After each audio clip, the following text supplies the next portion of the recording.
Good morning विद्यार्थी मित्रों। आज आप chapter number 6 part 2 chapter number 6 chapter में आपू नाम है रोकड़ प्रवाह पत्रक। रोकड़ प्रवाह पत्रक आपू ये चैप्टर जे सही आ चैप्टर अंदर खास करीने तमने आज जे टेक्स्ट बुक ने अंदर थियरी ની અંદર ક્વેશ્ચન નંબર 8 સ્વાધ્યાયનો 8મો પ્રશ્ન જે છે એ હું પહેલા સમજાવું છું। બિન રોકડ વ્યવહાર એટલે શું? તમે આપણે 11મા ધોરણમાં રોકડ વ્યવહાર અને બિન રોકડ વ્યવહાર જેને આપણે બિન આર્થિક વ્યવહાર તરીકે ઓળખતા, તો રોકડ વ્યવહાર અને બિન રોકડ વ્યવહાર એનો અર્થ સમજાવવાનો છે। બિન રોકડ વ્યવહાર એટલે શું? આમ તમે જુઓ તો સામાન્ય શબ્દમાં આપણે એવું કહી શકાય કે જે વ્યવહારમાં રોકડનું ટ્રાન્ઝેક્શન થતું ન હોય। રોકડનું ટ્રાન્ઝેક્શન એટલે રોકડની આવક પણ ન થાય, રોકડની જાવક કઈ ન થાય। ન તો ધંધામાં રોકડ આવે, ન તો ધંધામાંથી રોકડ જાય, તો એવા વ્યવહાર હોય એને સામાન્ય સ્વરૂપમાં બિન રોકડ વ્યવહાર કહેવાય। તો બિન રોકડ વ્યવહારની વ્યાખ્યા તમને અહીં આપવામાં આવી છે કે ધંધાકીય એકમમાં એવા વ્યવહારો કે જે વ્યવહાર રોકડ સ્વરૂપે થતા નથી। ધંધાની અંદર જાત જાતના વ્યવહારો થાય, ઘણા બધા પક્ષકારો સાથે આપણે કામ કરવું પડે।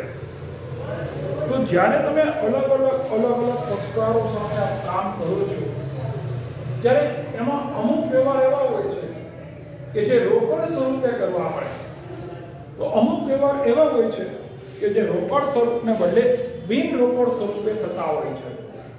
તો બિન રોકડ વ્યવહારની અંદર મેઇન બાબત આ કે જે વ્યવહાર રોકડ સ્વરૂપે થતા નથી, જેમાં કોઈ રોકડનું ટ્રાન્ઝેક્શન નથી, તો આવા વ્યવહારને આપણે બિન રોકડ વ્યવહાર તરીકે ઓળખવામાં આવે છે। તો એનો અર્થ થયો, હવે જ્યારે તમે રોકડ પ્રવાહ પત્રક બનાવો, તમને ખ્યાલ છે કે આપણું 2013 ની અંદર જે નવો કંપની ધારો આવ્યો, તો આ કંપની ધારાની અંદર આ જોગવાઈને 2013 કંપની ધારાની અંદર નાણાકીય પત્રકમાં રોકડ પ્રવાહ પત્રકનો સમાવેશ થયો છે। તો રોકડ પ્રવાહ પત્રક છે એ બનાવવું 2013 ની કંપની ધારાના નવા નિયમ મુજબ, 2013 ના નવા કંપની ધારા મુજબ રોકડ પ્રવાહ પત્રક બનાવવું ફરજિયાત છે। તો નાણાકીય પત્રકમાં રોકડ પ્રવાહ પત્રક બનાવીએ, જ્યારે તમે રોકડ પ્રવાહ પત્રક બનાવો ત્યારે અહીંયા આવા રોકડ પ્રવાહ પત્રક બનાવતી વખતે આવા બિન રોકડ વ્યવહારને ધ્યાનમાં લેવાતા નથી। ખાસ બહુ મહત્વની બાબત છે કે બિન રોકડ વ્યવહાર ધ્યાને ન લેવાય। ધંધાની અંદર કોઈ પણ પ્રકારનો બિન રોકડ વ્યવહાર હોય મિત્રો, તો એ જ્યારે તમે રોકડ પ્રવાહ પત્રક બનાવો છો તો એને ભૂલે ચૂકે ક્યારેય ધ્યાનમાં લેતા નહીં। શું કામ ધ્યાનમાં નહીં લેવાનું? કારણ કે અહીંયા ધંધામાં રોકડનું આવક પણ નથી, સામે રોકડની જાવક પણ નથી। રોકડ પ્રવાહ પત્રકમાં તો માત્ર આપણે કેવું લખાય કે કા ધંધામાં રોકડા પૈસા આવતા હોય એને આવક રોકડ પ્રવાહ કહેવાય, કા ધંધામાંથી રોકડ જાય તો જાવક રોકડ પ્રવાહ કહેવાય।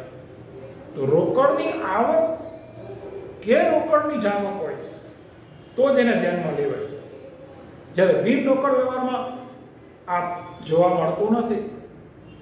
આ જોવા નથી મળતું માટે બિન રોકડ વ્યવહાર છે એને આપણે રોકડ પ્રવાહ પત્રક બનાવતી વખતે ધ્યાનમાં લેવા નહીં। હવે આવા બિનરોકડ વ્યવહારના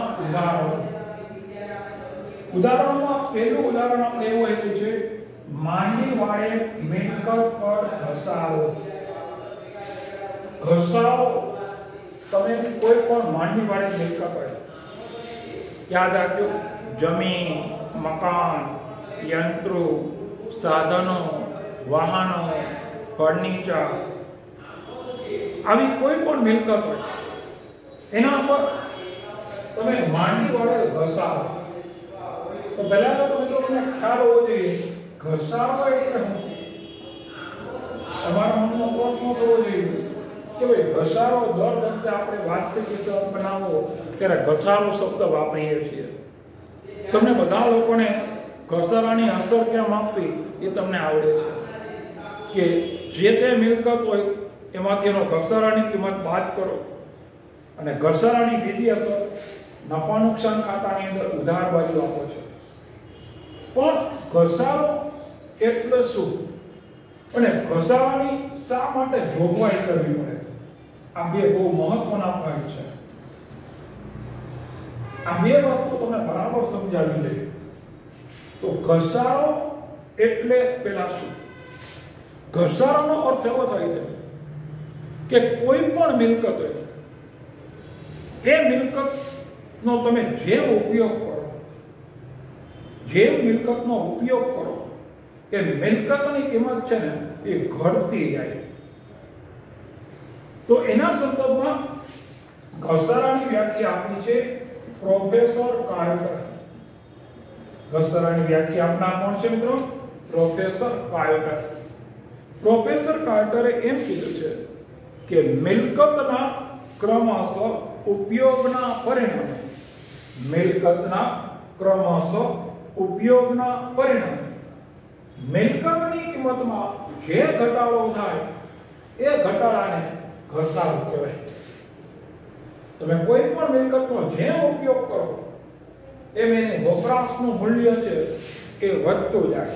જેમ વપરાશનું મૂલ્ય વધે એમ એની કિંમત છે ને એ ઘટતી જાય. તમે એક સરસ ઉદાહરણ આપો. તમે કોઈ નવું વાહન લો, માની લો કે સપોઝ આપણે એક એક્ટિવા લીધું. એક્ટિવાની અત્યારે કિંમત, બજાર કિંમત ગણો તો એબાઉટ 65 થી 70,000 ની વચ્ચે એની કિંમત ગણાય. તમે નવું સ્કૂટર એક્ટિવા 65,000 નો લીધું. હવે તમે એને 6 મહિના વાપરો, 6 મહિના ઉપયોગ કરો ને 6 મહિના પછી માર્કેટમાં વેચવા જાઓ તો તમને એના કોઈ 65,000 પૂરા આપશે? નહીં આપે. 100% 65,000 કરતા ઓછા પૈસા મળશે. કારણ કે 6 મહિના તમે એનો ઉપયોગ કર્યો એટલે એની કિંમત ઘટી ગઈ. તો મિત્રો ધંધાની અંદર પણ આવું છે. મોટી મોટી કંપની હોય એની અંદર પ્રોડક્શન કરવા માટે, ઉત્પાદન કરવા માટે મોટી મોટી મશીનરી લેવામાં આવતી હોય, યંત્રો લેવામાં આવતા હોય, ટેકનોલોજી લેવામાં આવતી હોય. હવે તમે સારામાં સારું ગમે એવી ટેકનોલોજીનું યંત્ર લીધું હોય, સારામાં સારું લાઇટર, માની લો કે એક યંત્ર આપણે 10 લાખનું લીધું તો એ 10 વર્ષ લગી ઉપયોગમાં આવે એમ છે. 10 વર્ષ થાય એટલે યંત્ર નકામું બની જાય, ભંગાર થઈ જાય. તો કંપનીના માલિક શું વિચારે કે 10 લાખનું યંત્ર 10 વર્ષ હાલે એમ છે. 10 લાખ ભાગ્યા 10, 1 લાખ. દર વર્ષે ધંધાની અંદર જે નફો થાય એમાંથી 1 લાખ રૂપિયા જુદા મૂકી દે. જેને કહેવાય છે ઘસારાની જોગવાઈ કરી. આ જોગવાઈ હું કામ કરી કે તમે જે પૈસા જુદા મૂક્યા એમાંથી 10 વર્ષ પૂરા થશે ત્યારે તમારે નવું યંત્ર લેવું પડશે. ત્યારે તમારી પાસે ઓલરેડી તમે દર વર્ષે 1 લાખ રૂપિયા જુદા મૂક્યા, 10 લાખ રૂપિયાનું ભંડોળ આપણી પાસે તૈયાર હશે. ને 11મા વર્ષે જ્યારે યંત્ર નકામું બને ત્યારે એમાંથી તમે 10 લાખમાંથી થોડા ઘણા પૈસા નાખીને નવું યંત્ર સરળતાથી લઈ શકો. તો ઘસારાની જોગવાઈ કરવા પાછળનું કારણ કે ભવિષ્યમાં નાણાંની અછત ન થાય. બીજો પોઈન્ટ, મિલકત વેચાણનું નુકસાન. ધંધાકીય એકમની અંદર તમે તમારી કોઈ મિલકત, તમારી કંપનીની ધંધાની કોઈ પણ મિલકત હોય, મકાન, યંત્ર, સાધનો, ફર્નિચર, આ દ્રશ્ય મિલકત, પાઘડી, પેટર્ન, કોપીરાઇટ, ટ્રેડમાર્ક, અદૃશ્ય મિલકત. તમે આવી કોઈ પણ અદૃશ્ય મિલકત હોય કે દ્રશ્ય મિલકત હોય, તમે જ્યારે આવી મિલકત વેચો અને આ મિલકત વેચાણમાં માની લો કે નુકસાન થાય, તમે મિલકત વેચીએ એમાં શું થયું? નુકસાન. મિલકત વેચાણનું નુકસાન એ બિન રોકડનું ઉદાહરણ છે. મળી ગઈ. 3 નંબર, રોકડ અવ્યય સિવાય બહાર પાડેલ શેર અથવા ડિબેન્ચર. કોઈ પણ કંપની જ્યારે પોતાના શેર બહાર પાડે, ડિબેન્ચર બહાર પાડે, તો જ્યારે શેર કે ડિબેન્ચર કંપની બહાર પાડે ત્યારે કંપની છે એને પૈસા મળે છે. મોસ્ટ ઓફ જનરલ સામાન્ય સંજોગોમાં તમે જ્યારે શેર બહાર પાડો, શેરમાંથી જે લોકોને કંપનીના શેર ખરીદવા હોય એ કંપનીને પૈસા આપે, બદલામાં કંપનીને શેર આપે. ડિબેન્ચર એ ઉછીની મૂડી કહેવાય. તો રોકડ સિવાયના અવ્યય, અવ્યય એટલે બદલો, અર્થશાસ્ત્રનો શબ્દ છે આપણો અવ્યય, જેને આપણે બદલો કહેવાય. અપેક્ષા, તો રોકડ સિવાયના અવ્યય, રોકડ વગર તમે કોઈને શેર અથવા ડિબેન્ચર આપો, તમને એવો પ્રશ્ન થાય કે ભાઈ કંપનીના પૈસા ન મળે તો એને શેર કે ડિબેન્ચર આપવાની જરૂર નથી. કંપનીને શું કામ શેર આપે? પૈસા મળે. પૈસા ન મળે તો કંપની શું કામ શેર આપે? 100% મિત્રો, અમુક એવા સંજોગો છે, અમુક એવી પરિસ્થિતિ છે કે એમાં કંપનીને રોકડ ન મળે છતાંય પોતે શેર આપે છે. આવા સંજોગો તો મેં ઉદાહરણ આપું. રોકડ સિવાયના અવ્યયમાં બોનસ છે. કંપની હોય એ પોતાના જૂના શેર હોલ્ડર હોય એને વળતર સ્વરૂપે બોનસ શેર આપે. અત્યારે આપણે દિવાળી ફેસ્ટિવલ નજીક છે, તો દિવાળી ફેસ્ટિવલમાં આ બોનસ શબ્દ છે ને બહુ ઉપયોગી છે. તમે જુઓ અત્યારે માર્કેટ હાવ ઠંડુ છે, બજારમાં ખરીદી નથી, તો વેપારીઓની એવી અપેક્ષા છે કે ભાઈ કર્મચારીઓને 4-5 તારીખ એટલે કે 5-6 તારીખ પછી બોનસ મળે, બોનસ મળશે એટલે બજારમાં નાણાં આવશે એટલે ખરીદી વધશે. તો મિત્રો, બોનસ શેર જ્યારે કંપની દ્વારા આપવામાં આવે તો બોનસ શેર આપનારી કંપની છે એની અંદર એની મૂડીમાં રોકડ સિવાયના અવ્યયથી શેર બહાર પાડ્યા કહી શકાય. એ જ રીતે કંપની પોતાના શેર હોલ્ડરને, જૂના શેર હોલ્ડરને ડિબેન્ચર આપે, રોકડ સિવાયના આવે તો શેર અથવા ડિબેન્ચર આપવામાં આવે એનો આપણે સમાવેશ કરી શકાય. પછી કહીએ માંડી વાળેલ અવાસ્તવિક મિલકતો. હવે આ શબ્દ થોડોક અટપટો છે. માંડી વાળેલ અવાસ્તવિક મિલકત. પેલા તો અવાસ્તવિક મિલકત એટલે શું? અવાસ્તવિક મિલકતનો અર્થ શું થાય એ આપણને ખ્યાલ હોવો જોઈએ. અવાસ્તવિક મિલકત એટલે કે જે મિલકતોનું કોઈ ભૌતિક અસ્તિત્વ ન હોય, જેનું કોઈ ભૌતિક અસ્તિત્વ ન હોય છતાંય ધંધાની મિલકત, જે ફિઝિકલી સ્વરૂપમાં ના હોય, જેનું કોઈ ભૌતિક અસ્તિત્વ નથી છતાં પણ એ ધંધાની મિલકત છે, તો આવી મિલકતને અવાસ્તવિક મિલકત કહેવાય. તમને આના ઉદાહરણો છે. અવાસ્તવિક મિલકતમાં જાહેરાત, ઝુંબેશ, ખર્ચ. જાહેરાત, ઝુંબેશ, ખર્ચ.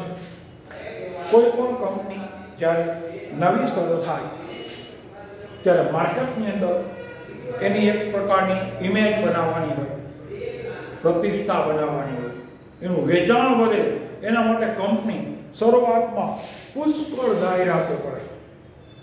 પહેલા વર્ષે એટલી બધી જાહેરાત કરે કે લોકોમાં કંપનીનું નામ છવાઈ જાય, કંપની વિશેની લોકોમાં સારી છાપ બંધાઈ જાય. તો જ્યારે કોઈ નવી કંપની પ્રથમ વર્ષે જેટલો જાહેરાતમાં ખર્ચ કરે એટલો ખર્ચ બીજા અને ત્રીજા વર્ષે નહીં કરે. તો પહેલા વર્ષે જે જાહેરાતનો ખર્ચ કર્યો એનો લાભ તમને ભવિષ્યના વર્ષો સુધી મળે. એકવાર જાહેરાત કરો તેનો લાભ ભવિષ્યના વર્ષો સુધી મળે. તો એને કહેવાય છે મિત્રો જાહેરાત ઝુંબેશ ખર્ચ. જાહેરાત ઝુંબેશ ખર્ચ એ આપણી અવાસ્તવિક મિલકત છે. એનું એક ઉદાહરણ. બીજું ઉદાહરણ આપું, ઇલેક્ટ્રિક ફિટિંગ. Electric fitting. હવે તમને એમ થાય ઇલેક્ટ્રિક ફિટિંગ એટલે શું? તમે નવું એકમ શરૂ કરો, તમારા યંત્રો, લાઇટ, પંખા, બધી ટેકનોલોજી આ બધું લઈ આવવા માટે તમારે પહેલા વર્ષે એકવાર ખર્ચ કરવો પડે. એકવાર ખર્ચ કરો એનો લાભ તમને ભવિષ્યમાં વર્ષો સુધી મળે. કે દર વર્ષે આપણે લાઇટ ને પંખા ફિટ કરવાની જરૂર ન હોય, દર વર્ષે નવા યંત્રો ફિટ કરવાની જરૂર ન હોય, ટેકનોલોજી લેવાની જરૂર ન હોય. એક જ વાર લ્યો એનો લાભ ભવિષ્યના વર્ષો સુધી મળે. પછી હજુ તમને આપું સંશોધન વિકાસ ખર્ચ. સંશોધન વિકાસ ખર્ચ. હવે સંશોધન વિકાસ ખર્ચ એટલે શું? સંશોધન વિકાસ ખર્ચનો અર્થ એવો થાય કે તમે તમારા વસ્તુના ઉત્પાદનમાં નવું સંશોધન કરો, રિસર્ચ કરો કે વસ્તુનું ઉત્પાદન બને એટલી ઓછામાં ઓછી કિંમતે થાય એના માટે તમે સંશોધન કરો. એ સંશોધનથી એકવાર તમે સંશોધન કરો એનો લાભ ભવિષ્યના વર્ષો સુધી મળે. આને કહેવાય છે અવાસ્તવિક. મિત્રો આપણો પહેલો પ્રશ્ન પૂરો થયો. બિન રોકડ વ્યવહાર એના દરેક ઉદાહરણને મેં તમને એક્ઝામ્પલ સાથે તમને સમજાવ્યા. એક આના આપણે બીજા ભાગની અંદર કંપનીના વાર્ષિક હિસાબો અને બીજા ચેપ્ટરો છે એમાં બધી વસ્તુઓ તમારા માટે બહુ મહત્વની છે. હવે એની આરોહાર એક બીજો ક્વેશ્ચન લઉં છું. ક્વેશ્ચન નંબર 9 ટેક્સ્ટ બુકમાં સ્વાધ્યાયમાં આપણો 9મો ક્વેશ્ચન છે. એને પણ આરોહાર આવરી લઉં છું. બિન કામગીરીની આવક એટલે શું? ઉદાહરણો સાથે સમજાવો.